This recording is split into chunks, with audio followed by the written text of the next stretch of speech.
வணக்கம். நீங்க கலைஞர் மகளிர் உரிமை திட்ட பயனாளியா? அப்போ உங்களுக்கு ஒரு சர்ப்ரைஸ் நியூஸ் வந்திருக்கு. நிறைய பேருடைய பேங்க் அக்கவுண்ட்ல திடீர்னு 5000 ரூபாய் கிரெடிட் ஆயிருக்கு. இது என்ன பணம்? ஏன் இப்போ வந்திருக்கு? இதுக்கப்புறம் என்ன நடக்கும்? எல்லாத்தையும் பத்தி நாம இப்போ டீட்டெயிலா பார்க்கலாம். ஆமாங்க. 5000 ரூபாய். இது ஏதோ சின்ன தொகை இல்ல. தமிழ்நாட்டுல பல குடும்ப தலைவிகளோட பேங்க் அக்கவுண்ட்ல இந்த மொத்த தொகை வரவு வைக்கப்பட்டு வருது. இது நிச்சயம் ஒரு சந்தோஷமான செய்திதான். ஆனா இது ஏன் இப்ப வருதுன்னு தெரிஞ்சுக்க வேண்டாமா? அதுக்கு ஒரு முக்கியமான காரணம் இருக்கு. சரி, உங்க எல்லாருக்குமே இப்போ மனசுல ஓடிட்டு இருக்கிற கேள்வி இதுதான். இந்த 5000 ரூபாய் எதுக்கு திடீர்னு இப்போ அக்கவுண்ட்ல வந்திருக்கு? வாங்க, இந்த பணத்தை கொஞ்சம் பிரிச்சு மேஞ்சு பாத்துடலாம். அப்போதான் முழு விஷயமும் புரியும். முதல்ல நாம பார்க்க போறது இந்த பண பரிவர்த்தனையோட முழு விவரம். இந்த 5000 ரூபாய பார்க்கும்போது ஒரே அமௌண்டா தெரிஞ்சாலும் உண்மையில இது 2 தனித்தனி பேமெண்டோட ஒரு காம்போ பேக் மாதிரி. அது என்னென்னு இப்ப தெளிவா பார்க்கலாம்.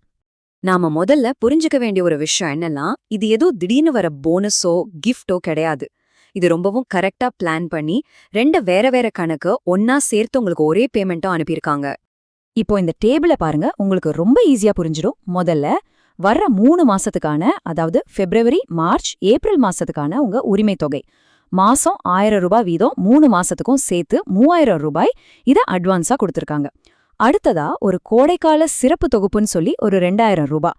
சோ இந்த 3000மும் 2000மும் சேர்ந்துதான் மொத்தமா 5000 ரூபாயா உங்க அக்கவுண்ட்ல கிரெடிட் ஆயிருக்கு. ஓகே, அடுத்த கேள்வி. ஏன் இந்த 3 மாச பணத்தை கவர்மெண்ட் இப்போ அட்வான்ஸா கொடுக்கணும்? இதுக்கு பின்னாடி ஒரு அரசியல் கணக்கும் இருக்கு. அது என்னங்கறத முதலமைச்சர் என்ன சொல்லிருக்காருன்னே பாத்திரலாம். முதலமைச்சர் இதுக்கு கொடுத்த அதிகாரப்பூர்வ விளக்கம் என்னன்னா, இப்போ லோக்சபா எலெக்ஷன் வரப்போகுது இல்லையா, அதனால தேர்தல் நடத்தை விதிகளை ஒரு காரணமா சொல்லி எதிர்க்கட்சிகள் இந்த உரிமை தொகை திட்டத்தையே முடக்க முயற்சி செய்யலான்னு அவர் சொல்லியிருக்காரு. சோ அந்த சதிய முறியடிக்கத்தான் இந்த 3 மாச பணத்தையும் முன்கூட்டியே தர்றதா அவரோட அறிக்கையில சொல்லியிருக்காரு. சரி, இப்போ பயனாளிகளான நீங்க என்ன செய்யணும்? இந்த பணம் உங்க அக்கவுண்ட்டுக்கு வந்துருச்சா இல்லையான்னு எப்படி செக் பண்றது? ஒருவேளை வரலன்னா என்ன பண்றது? வாங்க, அதுக்கான ஒரு சிம்பிள் செக்லிஸ்ட் பார்க்கலாம். இந்த 4 விஷயத்த மட்டும் கொஞ்சம் நோட் பண்ணிக்கோங்க. 1.